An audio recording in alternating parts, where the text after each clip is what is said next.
اعوذ باللہ من الشیطان الرجیم بسم اللہ الرحمن الرحیم یا ایہا الذین آمنوا لا تتخذوا اليہود والنصارى اولیاء بعضهم اولیاء بعض ومن یتولہم منکم فإنہ منہم ان اللہ لا یہدی القوم الظالمین۔ صدق اللہ العظیم وصدق رسولہ النبی الکریم۔ ان اللہ وملائکتہ یصلون علی النبی یا ایہا الذین آمنوا صلوا علیہ وسلموا تسلیما۔ اللہم صل علی سیدنا و مولانا محمد معدن الجود والکرم وآلہ وبارک وسلم۔ حمد و صلاۃ کے بعد سورۃ المائدہ چھٹا پارہ ہے، آیت نمبر 51۔ اللہ تبارک و تعالیٰ نے ارشاد فرمایا یا ایھا الذین آمنوا لا تتخذوا اليہود والنصارى اولیاء، اے ایمان والو یہودیوں اور عیسائیوں کو دوست نہ بناؤ۔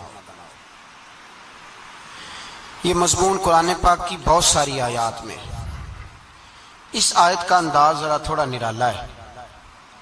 انہیں دوست نہ بناؤ، کیوں؟ اس لیے کہ بعضهم اولیاء بعض، وہ آپس میں ایک دوسرے کے دوست ہیں۔ تمہارے دوست وہ آپس میں ایک دوسرے کے دوست۔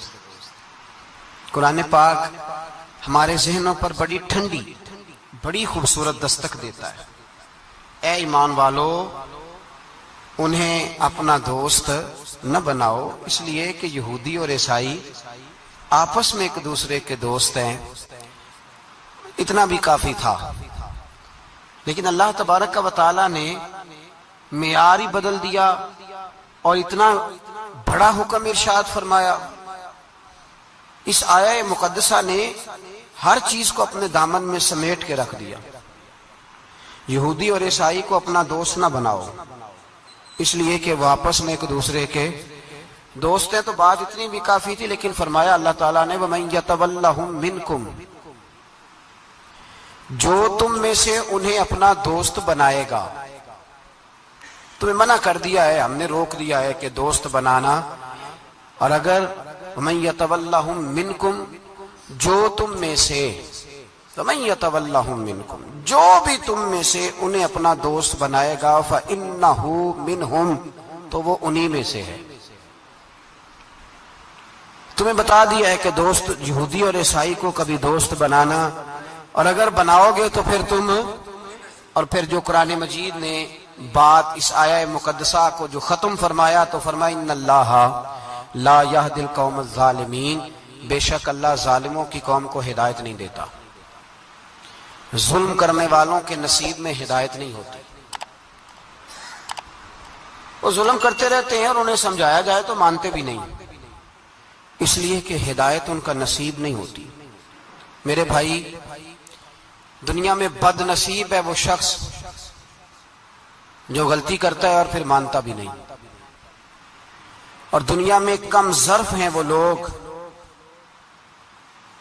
کم ظرف جو اپنے ظالم ہونے کے باوجود ظلم پر وضاحتیں پیش کرتے ہیں، اپنی غلطیوں کا اعتراف کرنے کی بجائے ان پر دلیلیں دیتے ہیں۔ چھوٹے ظرف کے لوگ۔ اللہ تبارک و تعالیٰ نے فرمایا یہودی اور عیسائی کو کبھی دوست نہ بنانا۔ میرے بھائیوں، میرے بزرگوں، میرے دوستوں، ہمارا دین تعصب سے پاک ہے، لیکن تسلب کا حامی ہے۔ تعصب کا مطلب یہ ہوتا ہے کہ کہنا مار دو دوسرے کو، برداشت ہی نہ کرو، اور تسلب کا مطلب یہ ہوتا ہے کہ اپنے دین میں پختہ ہو جاؤ، اپنے دین میں پکے ہو جاؤ۔ اب ہم نا ہر روز نماز کی نیت باندھتے ہیں، اللہ اکبر، سورۃ فاتحہ پڑھتے ہیں، اہدنا الصراط المستقیم صراط الذین انعمت علیہم، اتنی بھی بات بڑی تھی، کافی تھی۔ اے اللہ ہمیں صراط مستقیم پہ چلا اور ان لوگوں کے رستوں پہ چلانا جن پر تم نے انعام کیا۔ بڑی بات تھی، مثبت بات ہو گئی، منفی بات کی ضرورت نہ تھی، لیکن اللہ تبارک و تعالیٰ نے فرمایا کہ جہاں تم مجھ سے یہ دعا مانگو نا کہ صراط الذین انعمت علیہم، یا اللہ ان لوگوں کے رستوں پہ چلا جن پر تو نے انعام کیا، انبیاء، صلحاء، اتقیاء، صوفیاء، اولیاء، جہاں یہ دعا مانگنی ہے نا، ساتھ ایک اور بات بھی تم نے کرنی ہے۔ وہ کیا ہے؟ غیر المغضوب علیہم ولا الضالین، اے اللہ ان سے ہمیں بچا جن پر تیرا غضب ہوا، ان کے رستے پہ نہ چلانا جن پہ تیرا غضب ہوا اور جو گمراہ ہو گئے۔ اب دو باتیں سمجھ میں آئیں کہ مومن کو اپنے عقیدے سے پیار کرنا ہے اور کافر کے عقیدے سے اظہار بیزاری کرنا ہے، ان کے نظریے سے، ان کے عقیدے سے نفرت کرنی ہے۔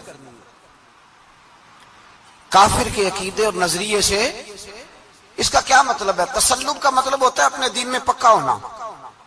دو تین جملوں میں بات سمجھاتا ہوں، اگر آپ کی سمجھ میں آئی تو بڑا بہتر ہوگا۔ دو تین جملوں میں تسلب، پکا ہونا، اس کا کیا مطلب ہے؟ اس کا مطلب یہ ہے کہ اپنی آنکھوں پر جو تم نے اینک لگانی ہے وہ دین کی اینک لگانی ہے، جو چیز بھی دیکھنی ہے وہ دین کی آنکھ سے دیکھنی ہے، جو کچھ بھی تم نے چاہنا ہے، بڑی بات کر رہا ہوں اگر آپ سمجھے تو، جو بھی تم نے دیکھنا ہے دین کی اینک سے دیکھنا ہے، جو تم نے چاہنا ہے وہ دین کے دل کے ساتھ چاہنا ہے، اور جو تم نے سوچنا ہے وہ دین کے دماغ کے ساتھ سوچنا ہے۔ اس کا ترجمہ اقبال نے کیا، کہنے لگے قوم مذہب سے ہے، مذہب جو نہیں، قوم کس سے ہے؟ قوم مذہب سے ہے، مذہب جو نہیں۔ اور فاضل بریلوی کہتے ہیں دہن میں زبان تمہارے لیے اور بدن میں ہے جان تمہارے لیے، ہم آئے یہاں تمہارے لیے تو اٹھیں بھی وہاں تمہارے لیے۔ اپنی ہر چیز، ہر نقطہ نظر میں پہلے دین، اس کے بعد کوئی اور۔ کافر کے عقیدے سے ہمارے زمانے میں نا فلسفی، منطقی، ادیب، شاعر، ملنگ، تلنگ، یہ بڑی جماعتیں، کھچڑی ہے، کھچڑی۔ اب وہ کھچڑی ایک نیا درس دیتی ہے، وہ کھچڑی یہ کہتی ہے کہ یہ سارے اللہ کو پکارتے ہیں، سارے اسی کے نام ہیں، یہ سارے۔ ہمارے ایک سابق وزیر اعظم نے بھی کہا تھا، ایک نوجوان کی عادت دی ہے گھسی پٹی جماعت نے، وہ بھی یہی کہتے ہیں، ہولی پہ بھی چلے جاؤ، دیوالی پہ بھی چلے جاؤ، ہندوؤں کے مندر میں بھی چلے جاؤ، وہ کہتے ہیں سارے اسی کے نام ہے، جو بت کو پکار رہا ہے وہ بھی اسی کو ہی پکار رہا ہے، معاذ اللہ۔ جو رام رام کہہ رہا ہے وہ بھی بات اصل وہی ہے۔ وہ بیوقوف ہو، اگر بت کو پکارنے والا بھی کسی نہ کسی رنگ میں اللہ کو ہی پکار رہا تھا، معاذ اللہ، تو پھر نبی پاک صلی اللہ علیہ وسلم کو کیا ضرورت تھی بتوں کا مقابلہ کرنے کی؟ تم نے تو سارا دین ہی مشکوک کر دیا، ہر شے مشکوک ہو گئی۔ جو بتوں کو پکار رہا ہے وہ بھی اسی کو پکار رہا ہے، جو رام کہہ رہا ہے وہ بھی اسی کو کہہ رہا ہے، جو پتھر پوج رہا ہے وہ بھی، کیا تماشا لگایا ہوا ہے۔ اللہ تبارک و تعالیٰ تو اتنا غیور ہے، وہ کہتا ہے ان اللہ لا یغفر ان یشرک بہ ویغفر ما دون ذلک لمن یشاء، میں ہر چیز بخش دوں گا، میرے ساتھ کسی کو شریک نہ بنانا، میں اس کی معافی نہیں دوں گا۔ اللہ کے پیارے پیغمبر حضرت عزیر، جناب عیسیٰ علیہ السلام کو جب لوگوں نے معاذ اللہ خدا کا بیٹا کہا تو رب تبارک و تعالیٰ نے قرآن پاک کی آیتیں نازل فرمائی، یہ جھوٹ بولتے ہیں، یہ ظلم کرتے ہیں اپنی جانوں پر۔ او بھائی، یہ کھچڑی جو پکا رہے ہیں نا ملنگ لوگ، ادیب لوگ، سارے اسی کے نام ہیں، اس کا ایک ہی نام ہے، لا الہ الا اللہ، لا الہ الا اللہ، لا الہ الا اللہ۔ اس کے سوا کوئی بھی معبود ہو ہی نہیں سکتا، سوال ہی نہیں۔ او خدا کے بندے، یہ فلسفہ، اور پھر ہم سیانے بڑے ہیں، ہمارے دلوں میں رحمت بڑی ہے، نرمی بڑی ہے، کافر کے حق میں، مشرک کے حق میں، سارے جی اسی کو پکارتے ہیں۔ تو زیادہ مہربانی کرنے والا ہے یا نبی پاک زیادہ رحمت للعالمین؟ حضور نے تو فرمایا بت کے پجاری سے جہاد ہوگا تلوار کے ساتھ، پنڈت اور جوگی کاٹے جائیں گے تلوار کے ساتھ۔ جو اللہ تبارک و تعالیٰ کی توحید میں کسی کو شریک کرے گا، مسلمان اس کے خلاف اٹھیں گے۔ تو کہہ رہا سارے یہ ایک ہیں، تسلب نہیں، دین کی پختگی نہیں۔ ہمارے ہاں لوگ مسئلہ پوچھتے ہیں، پاکستان میں جو عیسائی رہتے ہیں نا وہ غریب ہیں، پاکستان میں جو عیسائی رہتے ہیں نا وہ اور جو امریکہ میں رہتے ہیں. پاکستان کے اندر جو لوگ ہیں نا وہ مسئلہ پوچھتے ہیں, کہتے ہیں جی عیسائیوں کے ساتھ کھانا پینا جائز ہے. میں نے کہا امریکہ میں جب رہتے ہو تب کیوں نہیں پوچھتے؟ یہاں تم مسئلہ پوچھتے ہیں نا لوگ, عیسائیوں کے ساتھ کھانا پینا جائز ہے کہ ناجائز, اور وہاں جب تمہیں ضرورت ہوتی ہے پاسپورٹ کی تو عیسائی بی بی سے نکاح کر لیتے ہو.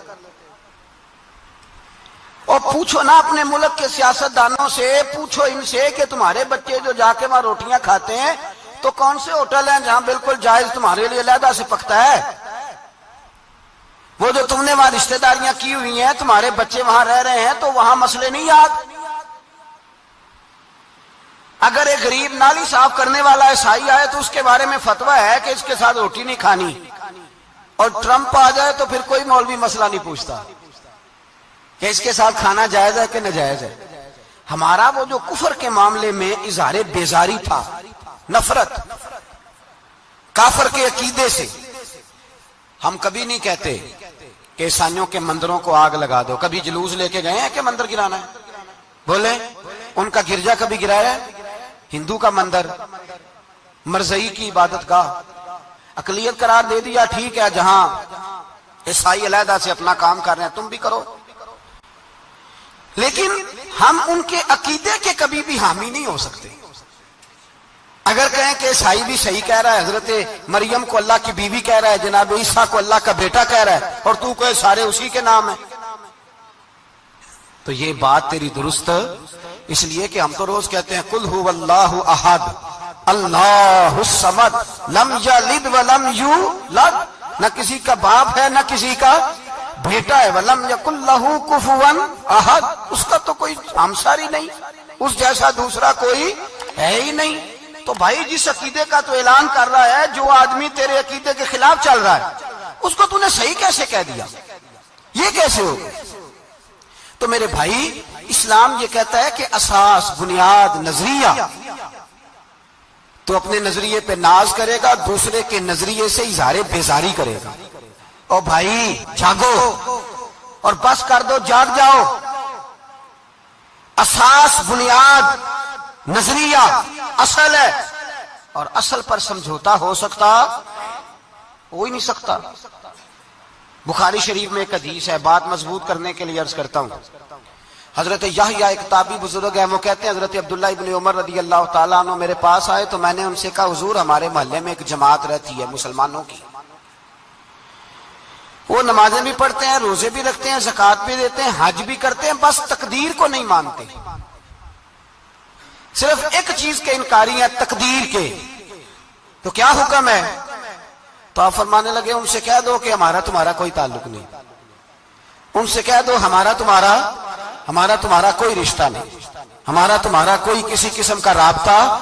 اور فرمایا ان کو بتا دینا کہ رسول پاک کے صحابی نے فتویٰ دیا ہے جتنی مرضی نمازیں پڑھو, جتنے مرضی روزے رکھو, اور احد پہاڑ کے برابر اگر تمہارا دل کرے تو صدقے کرو, پر تمہارا کوئی عمل اللہ کی بارگاہ میں قبول نہیں جب تک تمہارا عقیدہ صحیح نہیں, جب تک تمہارا نظریہ ٹھیک نہیں, اتنی دیر تک کوئی عمل اللہ کی بارگاہ میں تمہارا قابل قبول نہیں. اساس پر, بنیاد پر کوئی سمجھوتا ہو سکتا, بنیادوں پر سمجھوتے نہیں ہوتے بھائی. اور ایک ہوتا ہے گناہگار, ایک ہوتا ہے غدار. گناہگار اور غدار میں بڑا فرق ہوتا ہے. ایک آدمی شراب پیتا ہے, کسی نے اس کو منع کیا تو اس نے کہا یار میری غلطی ہے, آئندہ نہیں پیوں گا, وہ گناہگار ہے. ایک نے کہا نہیں پینی چاہیے, وہ کافر ہے.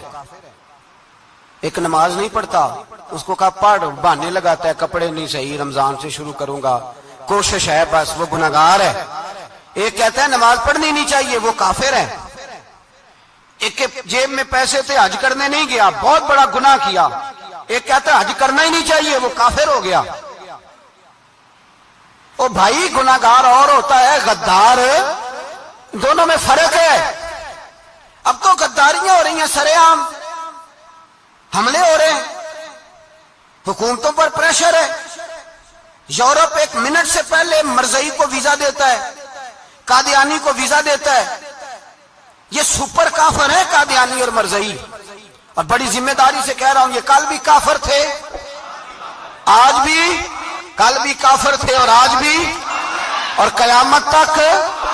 اور اگلی بات سن لو، من شکا فی کفر ہی فقد کفر، جو ان کے کفر میں شک کرے وہ بھی کافر ہے. سن لو یہ فتویٰ دے دینا بے شک جس کو مرضی. من شکا فی کفر ہی فقد کفر، جس بندے نے مرزئی کے قادیانی کے کافر ہونے میں شک کیا وہ بندہ بھی پکا کافر ہے، پیٹا کافر ہے جس نے ان کے کافر ہونے میں. جڑے آکر سانو پتہ ہی نہیں لگا اسی کی کر بیٹھے، ان کے لیے کوئی قانون نہیں. وہ جس نے کہا ہے نا مرزئی اس کا قانون بدلنا ہے، اس کو ایک پرچی تیری میری بھی شامل ہے. ایسے نہ کہنا کہ وہ بڑے بے ایمان نکلے، کافر نکلے. تو نے بھی ٹھپا لگایا ہے، تو ساتھ ہے، تو شامل ہے.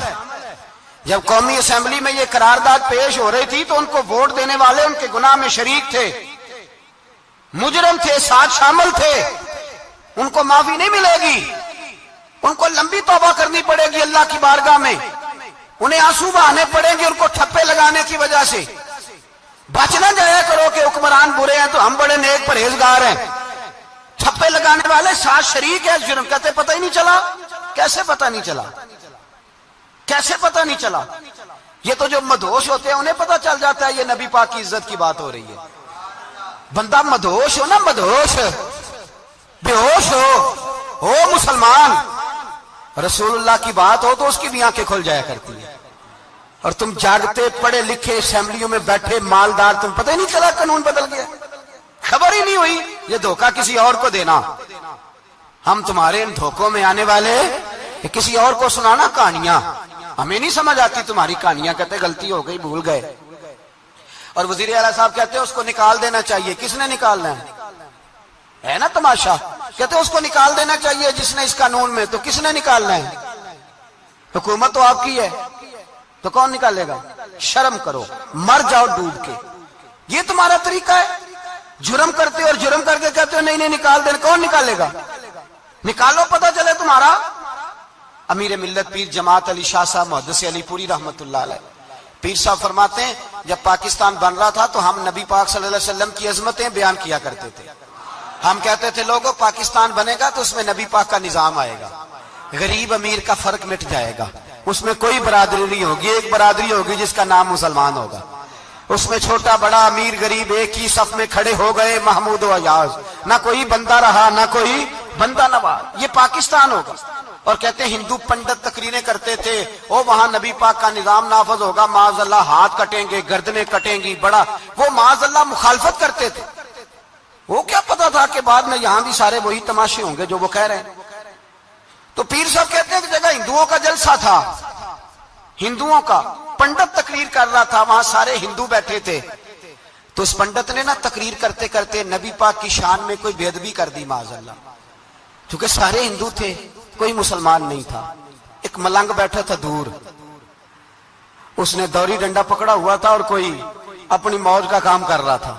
آپ کو پتا ہے ان کے پاس جو ڈنڈا ہوتا ہے بڑا رنگین ہوتا ہے، کوئی اسپیشل بنایا ہوتا ہے انہوں نے. تو بیٹھا تھا ملنگ. میں نے کہا بے ہوش بھی ہو نا، جو بے ہوش ہو مسلمان، رسول اللہ کا نام آئے تو اس کی بھی آنکھیں کھل جایا کرتی ہے. تیری بند کی باندھی رہ گئی ہے، کیسے ہو گیا؟ ہاتھ میں ڈنڈا تھا اور وہ اپنے کام لگا ہوا تھا. جب اس کے کانوں میں سپیکر کی آواز آئی نا کہ نبی پاک کے بارے میں بات کی ہے تو ڈنڈا اٹھایا، پیچھے سے اسٹیج پہ چڑھ گیا. اور ہندوؤں نے سمجھا ملنگ آدمی ہے، اس نے کیا کرنا ہے. آیا پنڈت کے پاس اور وہ کہتا ہے میں نے 3 ڈنڈے اتنی زور سے مارے کہ چوتھے کی ضرورت ہی نہ پڑی. اتنی زور سے 3 ڈنڈے سر پہ مارے کہ چوتھے کی ضرورت ہے اس کی پھر آواز ہی نکلی. مر گیا وہ. مجھے پکڑا جیل میں پھینک دیا. امیر ملت پیر جماعت علی شاہ صاحب کہتے ہیں میں امرتسر کی جیل میں ملنے گیا اور میں نے اس کے سامنے کھڑے ہو کے کہا، میں نے کہا بے لیا، نہ تو نماز پڑھے، نہ تو روزہ رکھے، نہ تو مسجد آئے، نہ تو کوئی اور کام کرے، اور اتنا بڑا تو نے کام کیا، گستاخ مار دیا.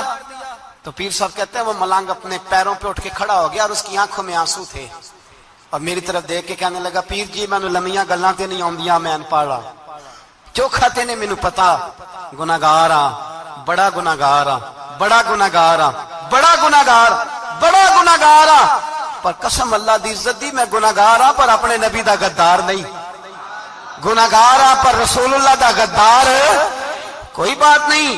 اگر کوتاہیاں کرتا ہوں تو اب یہ تو نہیں نہ ہو سکتا کہ اونچی اور سچی سرکار کی کو میرے سامنے بے ادبی کر کے چلا جائے.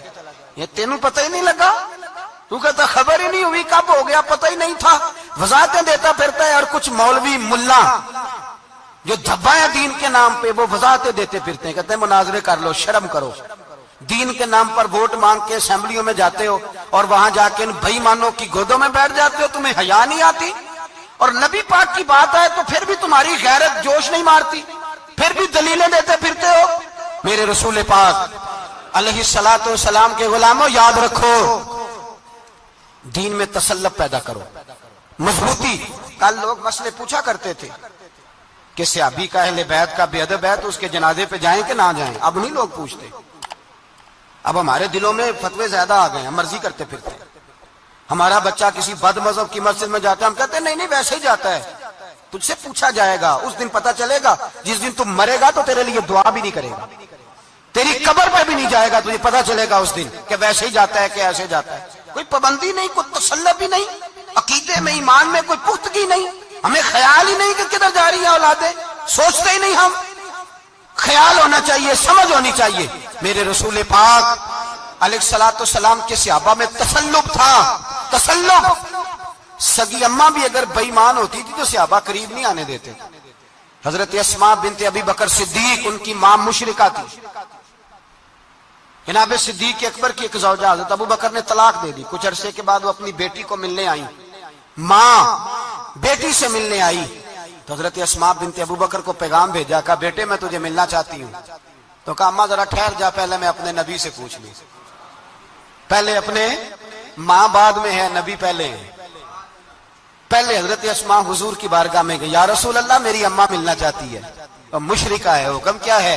فرمایا تو ماں کی حیثیت سے مل سکتی ہے. انہوں نے تو سگے ماں باپ سے ناطے توڑ لیے, سگے رشتہ داروں سے, اور تو ان سے دوستیاں ختم نہیں کر سکتا, تیرا تعلق بھی نہیں. نہیں, سارے اسی کو پکارتے ہیں, سارے ایک ہی ہیں. یہ تماشے کسی اور کو دکھانا, یہاں رسول اللہ کے غلام بستے ہیں. ہمارا عقیدہ بڑا پختہ ہے, بڑا پختہ, بڑے پختہ نظریات کے لوگ اللہ نے اس دھرتی کو عطا فرمائے.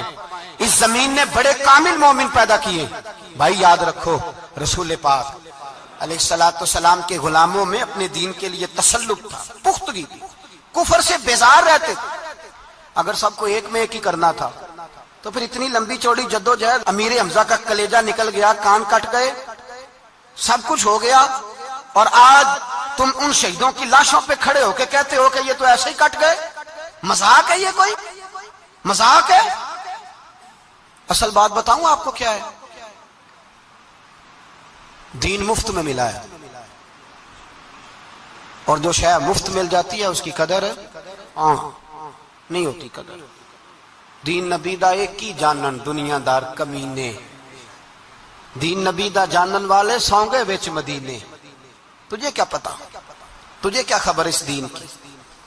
تجھے خبر ہی نہیں میرے رسول پاک کا پسینہ کتنا بہا ہے. کبھی تیرا پھیرا لگے تو احد کے پہاڑ سے جا کے پوچھنا نبی پاک کا خون کتنا بہا ہے. کبھی ٹائم ملے نا, ملک شام جا اور حضرت بلال کی قبر پہ کھڑے ہو کے پوچھ دین کتنا قیمتی ہے. اور پھر اس سے زیادہ بات پوچھنی ہو نا کبھی تو مدائن جا, حضرت سلمان فارسی کے مزار کے پاس ان سے پوچھ دین کی قیمت کتنی ہے. وہ تجھے بتائیں گے کہ کئی 100 سال لگ گئے نبی پاک کے قدموں میں پہنچنے تک. 100 سال, کئی 100 سال. اور اگر پھر بھی تجھے تسلی نہ ہو تو جنت البقیع میں جا اور سیدہ طیبہ طاہرہ حضرت فاطمہ الزہرا سے پوچھ, ان سے پوچھ بی بی اس دین کی قدر کیا ہے. وہ تجھے بتائیں گی کہ جب دین کے چہرے پہ سرخ رنگ بھرنا تھا تو میں نے حسین کا خون دے کے بھرا. وہ تجھے بتائیں گی کہ اس دین کو جب پینٹ کرنا تھا تو میں نے جناب علی اصغر کے بازوؤں کے ساتھ مصوری کی ہے. وہ آسان سمجھ رکھا ہے لوگوں نے, آسان سمجھ رکھا ہے. کہا تم کٹ گئے, اور آج اٹھنے والا صوفی اور درویش کہتا ہے سارے ایک ہی ہیں, سارے اسی کو مانتے ہیں. جس سیاستدان کا دل کرتا ہے وہ جا کے مندروں میں پوجا کر آتا ہے, جس کا دل کرتا ہے وہ جا کے ہندوؤں کی ہولی اور دیوالی میں شریک ہو جاتا ہے. سب ایک ہی ہیں. اگر ایک ہی تھے تو حسین کا علی اصغر کیوں شہید ہوا؟ اگر سب ایک ہی تھے تو جناب علی اکبر کیوں شہید ہوئے؟ سارے ایک ہی تھے تو پھر ٹھیک ہے, مست رہنا چاہیے تھا. یہ مذاق ہے اتنی قربانیاں؟ شرم ہی نہیں آتی بات کرتے ہوئے؟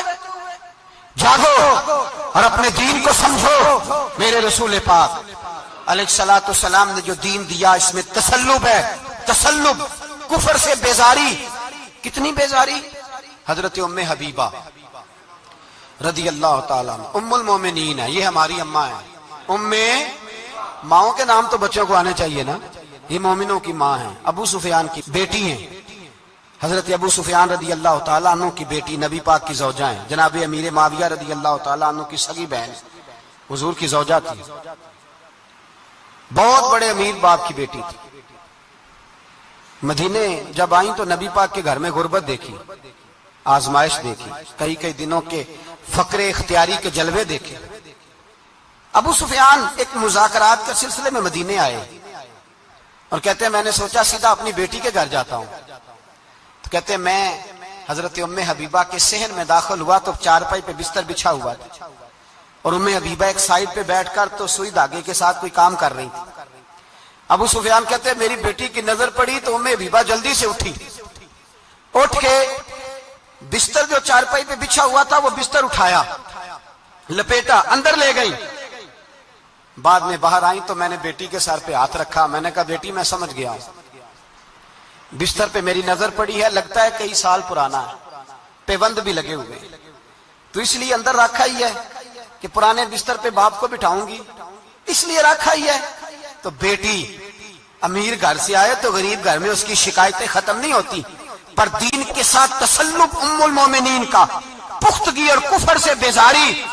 کہنے لگی ابا جی ابھی آپ کافر ہیں نا، تو آپ کی سوچ ابھی بدلی نہیں، میں اس لیے نہیں بستر اندر رکھ کے آئی کہ آپ کے قابل نہیں تھا، میں تو اس لیے رکھا ہوں کہ وہ میرے نبی کا پاک بستر ہے اور آپ ناپاک ہیں، وہ پاک بستر ہے۔ انما المشرکون نجس، مشرک ناپاک ہوتا ہے، باپ ہونا علیحدہ بات ہے، لیکن میرے دل میں باپ کی قدر بعد میں ہے میرے دل میں، اور رسول اللہ کے بستر کی قدر پہلے ہے، رسول اللہ کی نہیں، رسول اللہ کے بستر کی قدر ہے کہ باپ بیٹھ نہ جائے۔ اتنی نفرت مشرک سے، اتنا اظہار، وہ باپ بھی ہو تو اتنی نفرت، لوگوں نے پیچے ڈالے ہوئے ہیں پیار کے، محبت کی پینگیں چڑھا رہے ہیں اور سارے یہ کہیں گے سب صحیح ہے، اور ہمارے دلوں میں نرمی، ہمارا اپنا جوان باہر جاتا ہے، وہ یہ نہیں دیکھتا کہ میں جس سے شادی کرنے لگا ہوں نیشنلٹی زیادہ ضروری ہے کہ ایمان، پیسے زیادہ ضروری کہ ایمان، دین زیادہ ضروری کہ دولت۔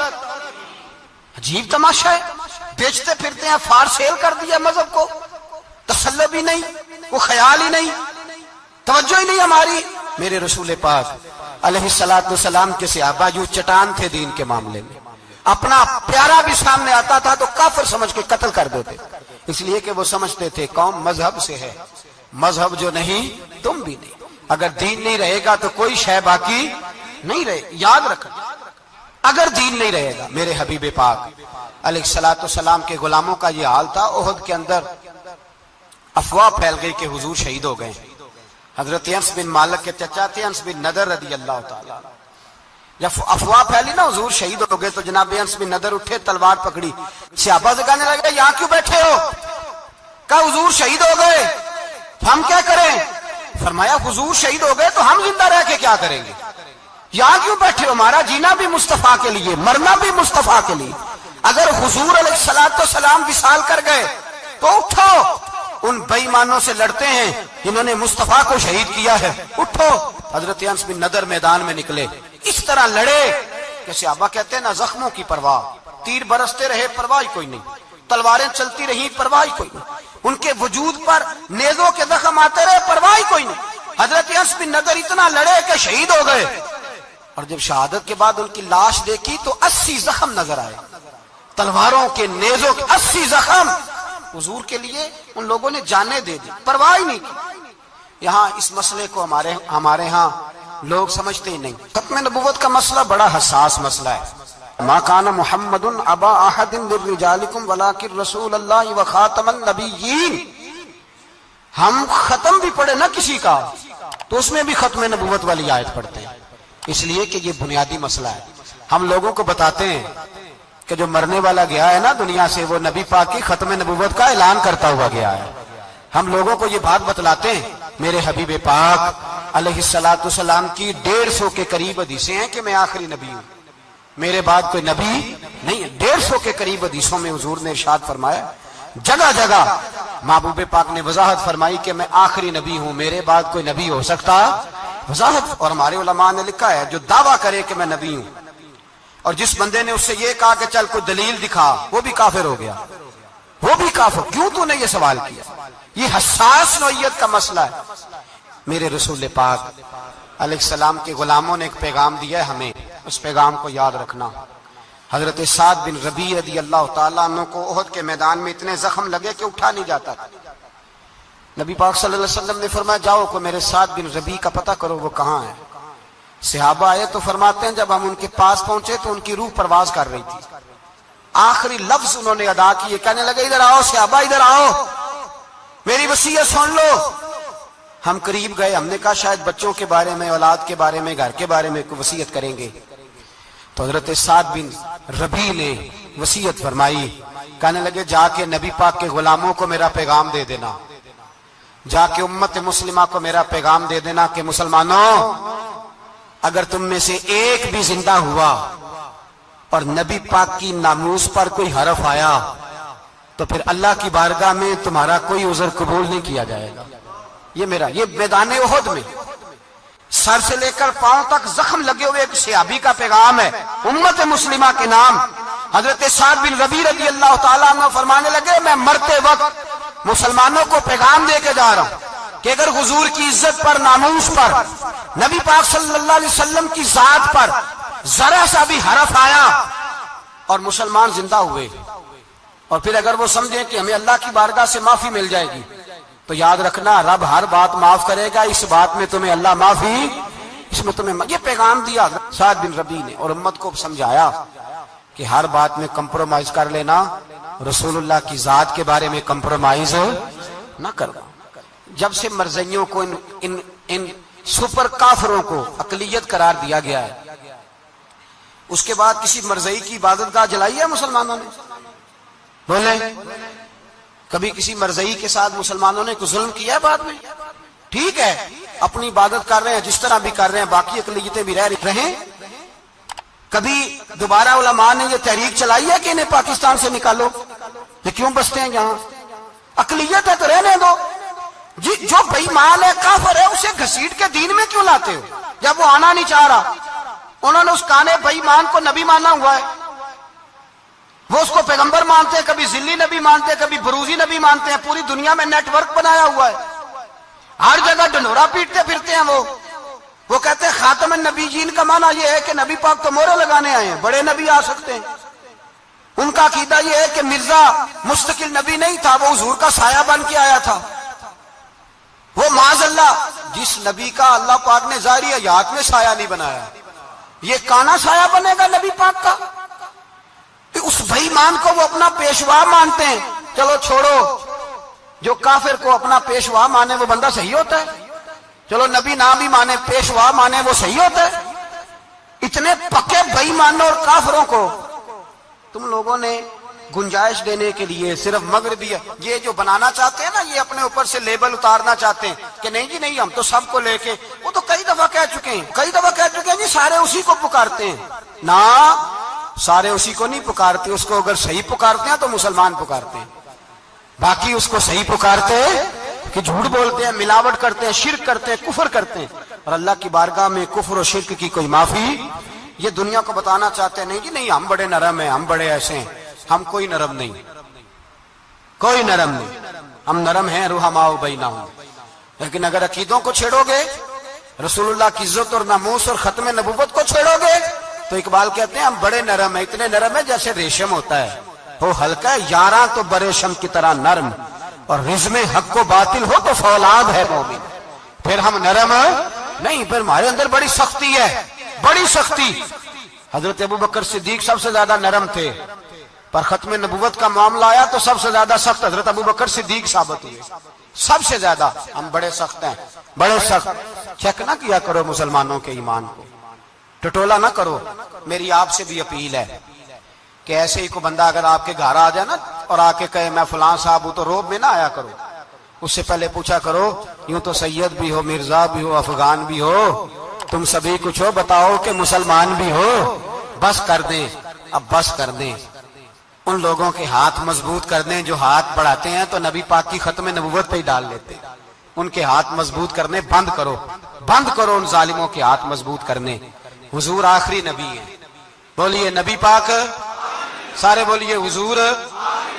حضور کے بعد جو کسی اور کو نبی مانے وہ کل بھی کافر تھا، آج بھی، قیامت تک وہ، جو اس کے کفر میں شک کرے وہ بھی، جو مرزائی قادیانی کے کفر میں شک کرے وہ بھی کافر ہے۔ مر جائے تو مسلمانوں کے اس قبرستان میں اس کا دفن ہونا جائز ہے، مسلمان کا اس کے لیے تعزیت کرنا جائز ہے، مسلمان کا اس کے دل، اس کے حق میں نرمی پیدا کرنا جائز ہے نہیں، مسلمان کا اس شخص کے بارے میں کسی قسم کی گنجائش دینا جائز ہے۔ کل بھی کافر تھے، آج بھی کافر ہیں، قیامت تک کافر رہیں گے۔ مسلمان وہ رہے گا جو کہے گا کہ نبی کی ہر شان کو ہم مانتے ہیں، حضور خاتم النبیین ہے، زبان سے اقرار کرتے ہیں اور دل سے اس پر ایمان لاتے ہیں، وہ بندہ مسلمان رہے گا۔